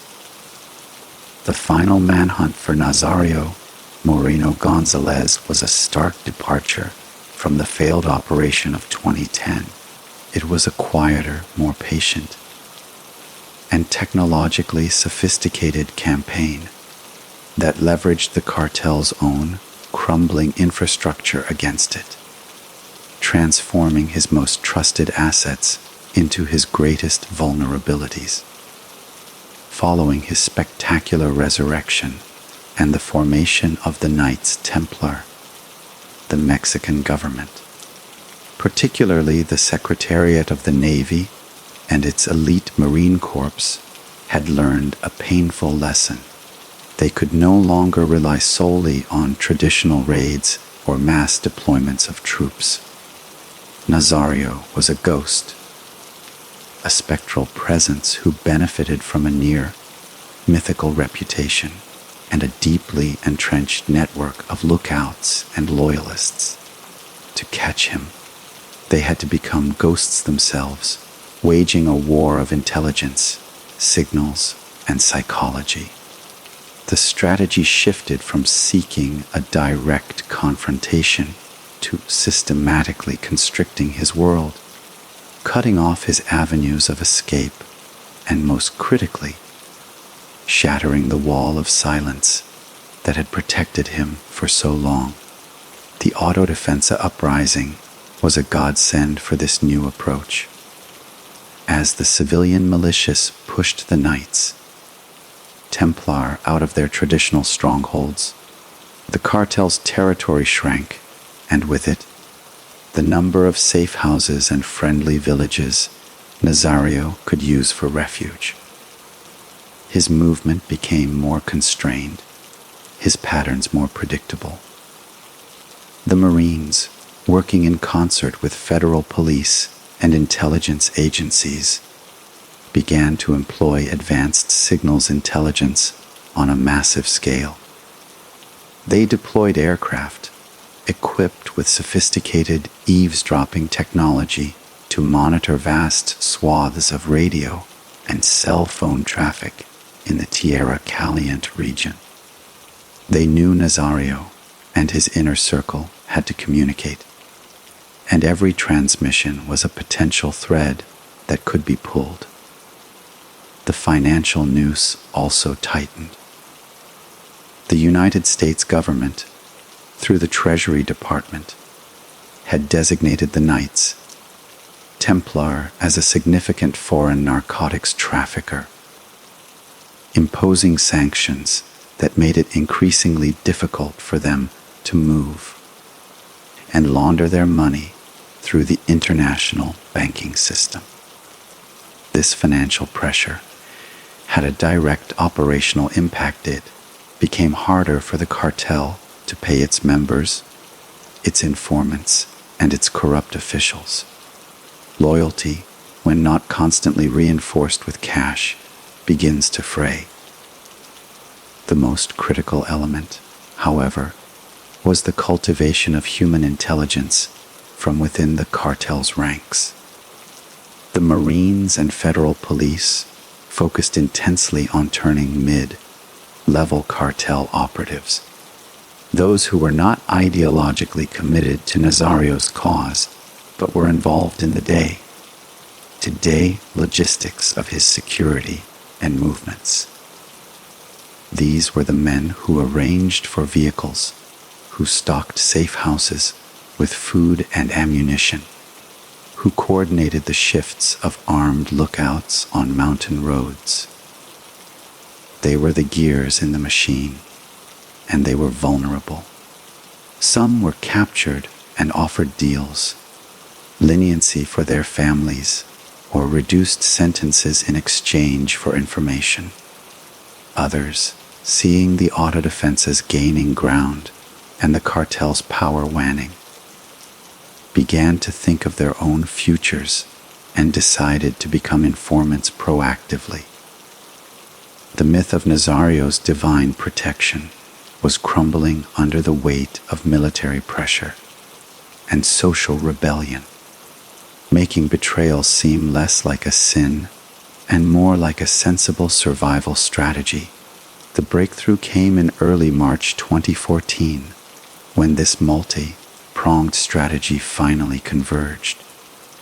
Through a combination of intercepted communications and a high-level human source deep within the Knights Templar's logistical apparatus, the Marines received what they deemed high confidence intelligence.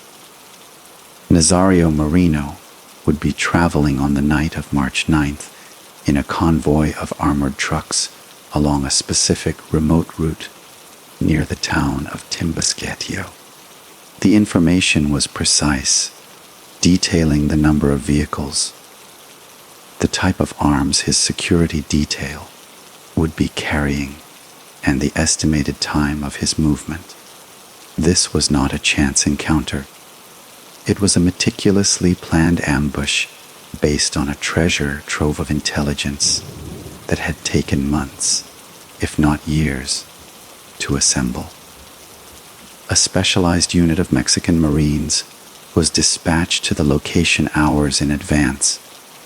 They did not set up large roadblocks or launch a sweeping operation that could alert the cartel's lookouts. Instead, they concealed themselves in the rugged terrain, using the darkness and the natural cover of the hills to become invisible. They waited in absolute silence, knowing their target was not just a man, but a legend, and that this was their one chance to prove that legend was mortal. When the convoy finally appeared, headlights cutting through the darkness, the Marines held their position until the perfect moment. They allowed the vehicles to enter the kill zone before unleashing a controlled but devastating barrage of fire. The ensuing gunfight was short, fierce, and brutally efficient. Nazario's bodyguards, though heavily armed and fiercely loyal, were caught completely by surprise and were outmaneuvered by the superior training and positioning of the Marines. In the end, the myth of Más Loco was extinguished not in a glorious battle befitting a holy knight, but in a swift and clinical ambush, the result of a long, unglamorous, and technologically advanced intelligence operation that finally succeeded in pinning the ghost to a time and a place, proving that no king, no matter how divine he claims to be, can rule forever when his kingdom is collapsing around him. The confirmed death of Nazario Moreno González sent immediate and powerful shockwaves rippling through the various strata of Mexican society and the international community, each group processing the event through its own distinct lens, from unvarnished triumph to cynical resignation. For the administration of President Enrique Peña Nieto, it was a moment to be seized and broadcast as an unequivocal victory, a testament to the renewed efficacy and resolve of the Mexican state. The announcement was made with fanfare. The photographs of his body were released to the media to eliminate any doubt, and the recovery of his iconic gold and ivory inlaid pistol was presented as the ultimate trophy, a symbolic reclaiming of power from a man who had once humiliated the government by faking his own death. For the United States government, which had long considered the Knights Templar a significant threat to regional stability and a major source of narcotics flooding into its cities, it was a cause for quiet celebration and a validation of years of intelligence sharing and joint security cooperation under the Merida Initiative. DEA officials and analysts in Washington breathed a sigh of relief, viewing his death as a critical blow to one of Mexico's most bizarre and ideologically driven criminal organizations. Within Mexico's press and political commentariat, the reaction was more nuanced. Headlines celebrated the end of a brutal chapter, but editorials quickly turned to the lessons of the Moreno saga, questioning how a man of such modest origins could amass such power, how the state's institutions could have been so thoroughly compromised, and what would be done to prevent the rise of another, Más Loco, from the ashes of Michoacán's persistent poverty and corruption. For the ordinary citizens of Michoacán, the emotional response was a complex and deeply personal tapestry of relief, hope, and wary skepticism. In towns that had been liberated by the auto defenses, there was a palpable sense of catharsis. People gathered in the streets, some even celebrating, feeling that the dark cloud that had hung over their lives for nearly a decade had finally begun to lift. The death of the myth was, for them, as important as the death of the man. It broke the psychological spell of invincibility that had cowed them for so long. Yet, this hope was tempered by a hard-earned realism. Many remembered the celebration after his first death in 2010, only for him to return more powerful and fanatical than before. They looked around at their communities, still filled with armed men from various factions, and wondered if this was truly an end or merely an intermission. The deep-seated problems that had given rise to the Knights Templar, the lack of economic opportunity, the corrupt and ineffective justice system, The failed social contract remained entirely unaddressed. For the remnants of the Knights Templar and the broader criminal underworld of Mexico, Nazario's death was a seismic event that forced a rapid and violent realignment. His most loyal followers were demoralized, their spiritual leader gone.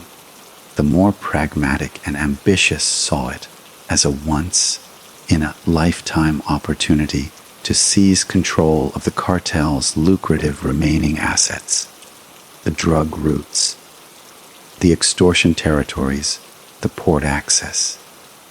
The ensuing power struggle further fragmented the organization, accelerating its disintegration into the violent, competing micro-cartels that would plague Michoacán in the years to come. Rival organizations, most notably the cartel Jalisco Nueva Generación, saw a golden opportunity to expand their influence into Michoacán, unopposed by a unified enemy, setting the stage for the next equally bloody conflict. Internationally, the death was noted as the fall of one of the world's most unusual narcos, a man who had blended medieval religious symbolism with modern criminal enterprise. Security analysts and academics began to dissect his model of control, studying it as a case study in how criminal insurgencies can leverage ideology and social penetration to achieve a terrifying level of dominion. In the end, the global reaction to Nazario Moreno's death was a mirror reflecting the multifaceted nature of his legacy. To the state, he was a defeated enemy. To his victims, he was a monster finally slain. To his emulators, he was a pioneer whose methods were worth studying. To the people of Michoacán, he was a painful chapter in their history that had closed, but they knew all too well that the book of their suffering was not yet finished, and that the next chapter was already being written in the uncertain and volatile silence that followed the gunfire in Timbascatio. The landscape of organized crime in Michoacán in the aftermath of Nazario Moreno's death was not one of peace, but a descent into a more complex, fragmented, and in some ways more insidious form of violence. A Hobbesian war of all against all, where the clear, if terrifying, lines of the Knights Templars' rule were replaced by a chaotic mosaic of competing factions. The monolithic, theocratic state he had envisioned shattered into a dozen smaller, more ruthless criminal enterprises, each with its own leader, its own territory, and its own brutal methods, but all devoid of the ideological pretense that had once characterized the Templarios. The most prominent groups to emerge from the ashes were Los Viagras, La Nueva Familia Michoacana, and the Cartel de Tepalcatepec. But these were just the most recognizable names in a constantly shifting constellation of armed bands. Unlike the Knights Templar, which had at least paid lip service to a code of conduct and a warped sense of social responsibility, these new entities were purely pragmatic and predatory. Their goal was not to build a parallel state, but to extract as much wealth as possible from the population and the land in the shortest time possible, with no thought for long-term stability or community relations. The violence became more localized, more personal, and often more sadistic, as these groups fought not for a grand cause, but for control of a single neighborhood, a single block of avocado orchards, or a single drug distribution point. This fragmentation made the conflict infinitely more difficult for security forces to combat. There was no longer a single head to decapitate, no central command structure to disrupt. The Mexican government and the legalized autodefensas found themselves fighting a hydra with 100 heads. For every local boss they killed or captured, 2 more would emerge to fight over his territory. The situation was further complicated by the aggressive expansion of the Cartel Jalisco Nueva Generación, or CJNG, which saw the power vacuum in Michoacán as a prime opportunity for conquest.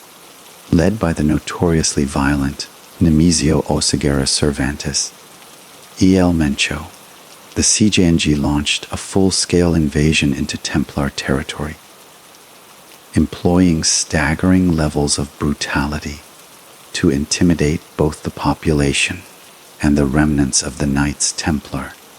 They used car bombs, armored vehicles, and large-scale military-style assaults to seize control of key plazas or drug trafficking territories. This triggered a new, multi-sided war, pitting the CJNG against the various splinter groups who sometimes fought each other at the same time. The civilian population was caught in the crossfire of this bewildering conflict, suffering immensely as the violence reached new heights. Mass graves became a common discovery. Disappearances skyrocketed. The social fabric, already torn by years of Templar rule, now seemed to be unraveling completely. The autodefensa movement, once a beacon of hope, was also transformed by this new reality. Some groups remained true to their original purpose, bravely defending their towns from both the CJNG and the local splinter cartels. But others, now armed, trained, and legitimized, themselves devolved into criminal enterprises, becoming the new extortionists in their areas. The line between vigilante and criminal became impossibly blurred, with some autodefensa leaders becoming de facto warlords, and others being openly accused of working as armed wings for the very cartels they had originally sworn to fight. This period demonstrated a grim truth. Defeating a single kingpin, no matter how powerful, does not solve the underlying problem of organized crime.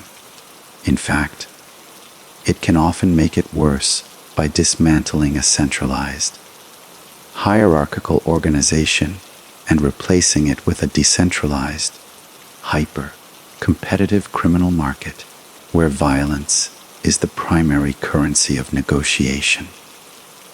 The death of Nazario Moreno, rather than ending the criminality in Michoacán, simply unleashed it from the constraints of his singular, controlling vision, allowing it to mutate into a more diffuse, resilient, and terrifying form. The hope that died with him was not just the hope of the Knights Templar, but in many ways, the hope for a simple resolution to a profoundly complex problem, revealing that the monster was not just one man, but the conditions that created him, and those conditions remained, festering and fertile, ready to give birth to new monsters in a cycle of violence that seemed to have no end. The physical demise of Nazario Moreno González on a dusty Michoacán road did little to extinguish his presence in the cultural and psychological landscape of Mexico. In fact, in many ways, it amplified it, transforming him from a living, breathing kingpin into an immortalized legend, a spectral figure whose story is continually retold and reshaped through the potent and controversial channels of narcoculture. This process of myth making began during his lifetime. Carefully cultivated by his own propaganda machine and the fearful whispers of the populace, but it exploded after his death, taking on a life of its own. The primary engine of this posthumous legend is the narco corrido, a folk music genre that narrates the exploits of drug traffickers, outlaws, and revolutionary figures. Dozens, if not hundreds, of songs have been composed about El Más Loco, celebrating his cunning, his bravery, his defiance of the state, and his unique status as a philosopher, king. These ballads often gloss over the brutal reality of his extortion rackets and the countless lives destroyed, instead painting a picture of a modern-day Robin Hood, a man of the people who stood up to a corrupt system. Lines in these songs praise his fake death, his resurrection, and his holy war, turning his criminal career into an epic poem set to the rhythm of accordions and brass bands.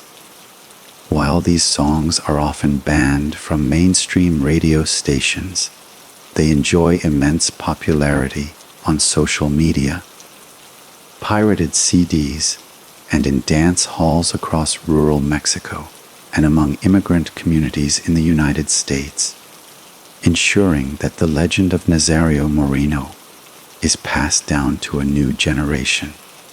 His image has also become a potent symbol, a form of folk saint veneration in the tradition of Jesus, Malverde or Santa Mort, murals depicting his face, sometimes with a halo of light or surrounded by images of knights and crusaders, can be found on walls in his home state. Amulets and prayer cards bearing his likeness are sometimes carried by those who see him not necessarily as a saint, but as a powerful intercessor, a symbol of protection and unyielding strength in a dangerous and unpredictable world. This veneration is not necessarily an endorsement of his crimes, but a reflection of a deep-seated social disillusionment. In communities that feel abandoned by the government and the Catholic Church, figures like Nazario, who wielded immense power and operated outside the law, can become objects of a perverse admiration and sources of a twisted hope. His handwritten Bible, the Code of the Knights Templar, has also taken on a legendary status of its own. Copies are circulated, studied, and discussed online and in clandestine meetings. Treated by some as a sacred text of resistance, and by others as a fascinating historical artifact of a unique criminal mind. Academics and journalists have analyzed it as a key to understanding how ideology can be weaponized to build a fanatical organization. Furthermore, his story has transcended the world of music and local folklore to enter the global mainstream. Documentaries have been produced, books have been written, and his saga is frequently referenced in analyses of modern organized crime. He is held up as the archetype of the narco-messiah, a leader who understood that in the 21st century, control is not just about controlling territory, but about controlling the narrative. His life is a case study in how a powerful story, even a false one, can be more powerful than an army. This enduring myth, however, poses a significant societal challenge. The romanticization of a figure like Nazario Moreno sanitizes the horrific violence he perpetrated and the profound suffering he caused. It can glamorize the criminal lifestyle for impressionable young people in impoverished communities, making the path of the narco-trafficker seem like a viable even honorable, route to power, respect, and immortality. It creates a cultural feedback loop where the notoriety of the kingpin fuels his legend, which in turn inspires new generations to seek the same kind of infamy. The ghost of Nazario Moreno, therefore, is far from laid to rest. He lives on in the lyrics of songs, in the brushstrokes of murals, in the whispers of admiration, and in the analytical texts of security experts. His legacy is a dual one. He is remembered as both a monster who held a state hostage and as a folk hero who defied the system, a testament to the power of narrative and the complex, often dark, relationship between a society and the outlaws it sometimes chooses to immortalize. The saga of Nazario Moreno González, from his humble origins to his reign as a phantom king and his violent end, transcends the tale of a single criminal. It serves as a profound and cautionary parable for the 21st century, illuminating the volatile alchemy that occurs when deep-seated social grievances, institutional failure, and a charismatic leader with a powerful narrative converge. His story forces an uncomfortable examination of the very nature of power, belief, and governance in regions where the state has effectively abdicated its social contract. The first and perhaps most critical lesson is that criminal insurgencies are not sustained by violence and money alone. They are fueled by a narrative that provides a sense of purpose and identity. Nazario did not just sell drugs, he sold a story. He sold the idea of a holy war, of a crusade to reclaim a homeland from heretics and corrupt officials. This narrative was incredibly seductive, offering impoverished and marginalized young men not just a paycheck, but a cause, a community, and a place in history.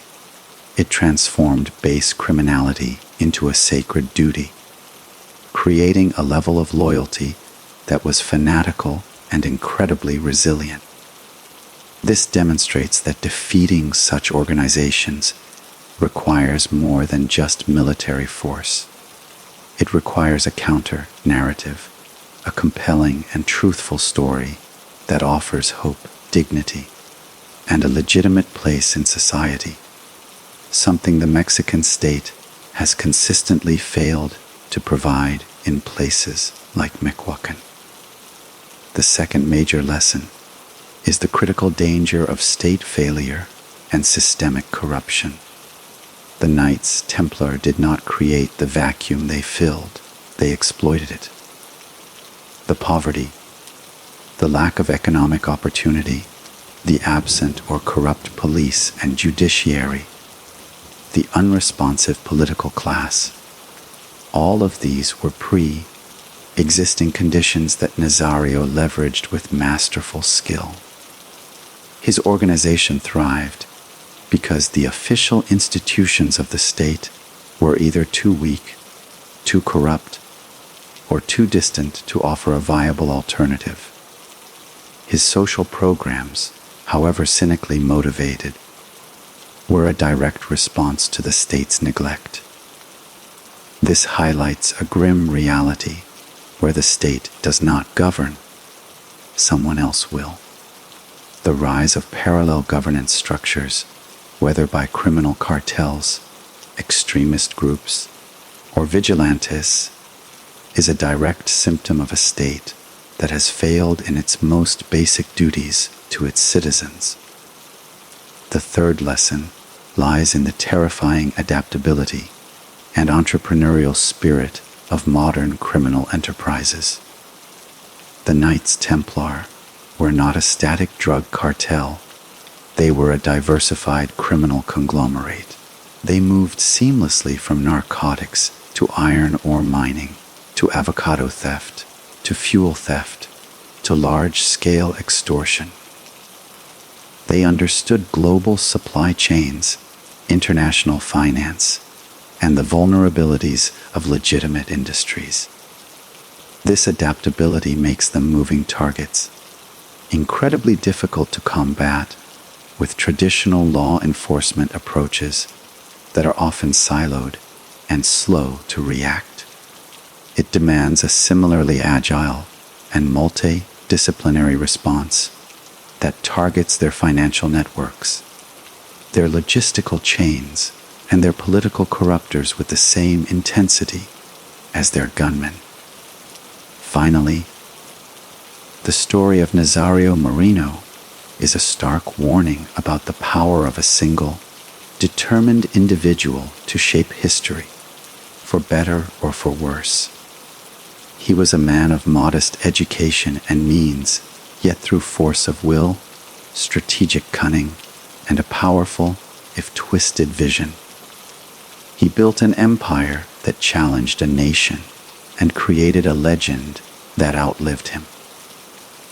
His life begs the question of what such a person could have achieved had their talents been channeled toward legitimate and constructive ends. It is a reminder that the line between a visionary leader and a destructive fanatic is often perilously thin, and that the conditions that produce such figures are not random, but are the direct result of systemic failures that we, as a global society, have yet to adequately address. The bloodshed in Michoacán did not end with Nazario's death, because the conditions that created him were not buried with him.